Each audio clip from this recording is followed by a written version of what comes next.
Hello friends, welcome to ISS platform. आज मैं आपको बताऊंगा जो पीएनजीआरबी ने प्रपोज किया है कि 24 आवर में हर घर में सिलेंडर डिलीवर कर दिया जाएगा। अब हमारे इंडिया में कितना रूल है, कितने घंटे में सिलेंडर को डिलीवर करना पड़ता है, इवन इसी के साथ कौन कौन सी कंप्लेंट आती हैं जो कि रिलेट करती हैं डिलीवरी डिले से, इवन हमारे इंडिया में कितने एलपीजी कनेक्शन है, ये आपको सब बताऊंगा। चलते हैं, देखते हैं। सबसे पहले आप देखिए सिलेंडर को डिलीवर कैसे किया जाता है। जैसे फॉलोइंग आपकी नॉलेज को एक्सपांड करने के लिए है, इसी तरीके से वर्कर सिलेंडर डिलीवर करते हैं। अब आपको जानना है कि चोरी कैसे करी जाती है सिलेंडर की।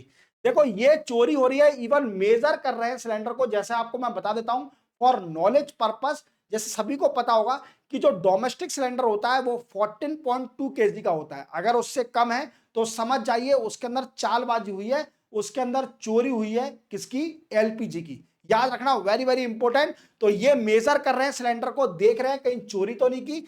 इसी के साथ चलते हैं अपन आगे, समझते हैं क्या कहानी है।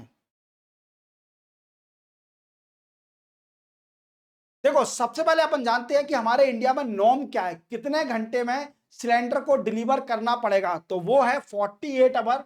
48 आवर नॉर्म है हमारे इंडिया में।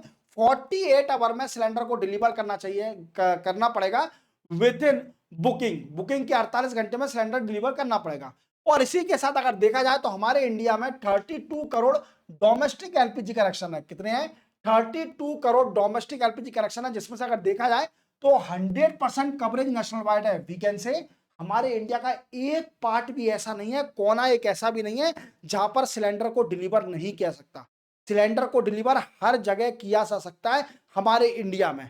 अब क्या प्रपोज किया है किसने? जो कि petroleum and natural gas regulation board. ये बोर्ड पेरेंट रेगुलेटरी ऑथोरिटी है जितने भी पेट्रोलियम और नेचुरल गैस की। याद रखना, अब इन्होंने प्रपोज किया है कि पूरे इंडिया में unified national LPG service system होना चाहिए। Unified national LPG service system होना चाहिए पूरे इंडिया में। इसी के साथ प्रपोज किया है interoperable service delivery framework. अब interoperable service delivery framework क्या है?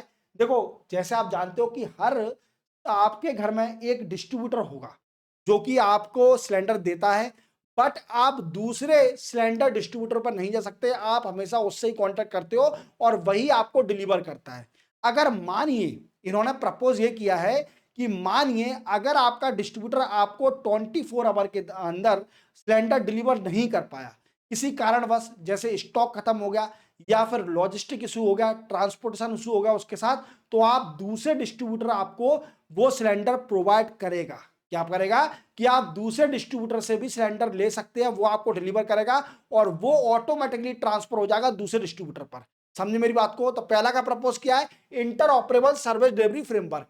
दूसरा प्रपोज किया है इन्होंने कि cross company service mechanism. Cross company service mechanism क्या है? देखो, जैसे आप जानते हो कि हमारे इंडिया में 3 सिलेंडर ही फेमस है। कौन सा? एक इंडियन जो मोस्टली सभी रखते हैं, और एक दूसरा एचपी, और तीसरा भारत। वी कैन से जो कि इंडियन है वो है इंडियन ऑयल कॉर्पोरेशन का। दूसरा है एचपी जो हिंदुस्तान पेट्रोलियम कॉर्पोरेशन लिमिटेड का है, और तीसरा है भारत जो कि भारत पेट्रोलियम कॉर्पोरेशन लिमिटेड का है। ये 3 सिलेंडर आते हैं हमारे इंडिया में मोस्टली। अब जैसे मानिए किसी के पास इंडियन का सिलेंडर है और उसको मिल नहीं रहा है, 24 आवर के अंदर उसको सिलेंडर अवेलेबल नहीं हो रहा है और रीफिलिंग नहीं हो रही है, तो वो दूसरी कंपनी में भी ट्रांसफर कर सकता है अपने सिलेंडर। वहां से दूसरी कंपनी से भी रिक्वेस्ट कर सकता है, वहां से ले सकता है सिलेंडर को। वी कैन से उसकी ऑटोमेटिकली बुकिंग दूसरी कंपनी में डिलीवर हो जाएगी और उसकी जो रिक्वायरमेंट है वो फुलफिल हो जाएगी। तो 2 मैकेनिज्म अभी प्रपोज करे हैं। Inter operable service delivery mechanism, उसमें क्या है कि डिस्ट्रीब्यूटर, दूसरा डिस्ट्रीब्यूटर भी आपको सिलेंडर दे सकता है। और दूसरा है क्रॉस कंपनी सर्विस मैकेनिज्म, जिसमें दूसरी कंपनी जैसे इंडियन, एचपी, भारत कोई भी सिलेंडर आपको प्रोवाइड कर सकती है, बट मेजर जरूर करना कि वो 14.2 केजी का है कि नहीं है, क्योंकि कभी भी कई सारे स्कैम हो रहे हैं हमारे इंडिया में, जो कि हमें हमेशा अवेयर रहना है। अगर देखा जाए रीजन हुआ क्यों, देखो अगर देखा जाए तो 1.7 मिलियन एलपीजी हमारे यहाँ कंप्लेंट आती है। कितनी?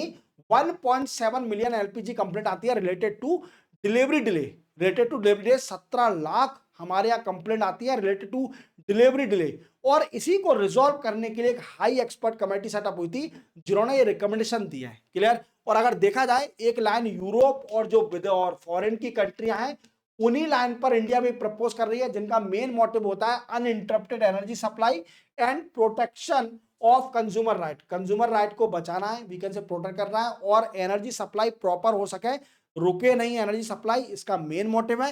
क्लियर। और जैसे आप जानते हो कि डिस्ट्रीब्यूटर सबसे बड़ी प्रॉब्लम फेस क्या करते हैं जब आपको सिलेंडर नहीं मिलता, एक स्टॉक आउट हो गया हो या फिर logistic issue like transportation issue. तो ये कई सारे इशू आते हैं, हमें इस पर फोकस करना है। ये सिर्फ ओनली वीडियो मैंने शॉर्ट बनाया था, सिर्फ ओनली आपकी अवेयरनेस एनहांस करने के लिए कि हमारे इंडिया में क्या हो रहा है।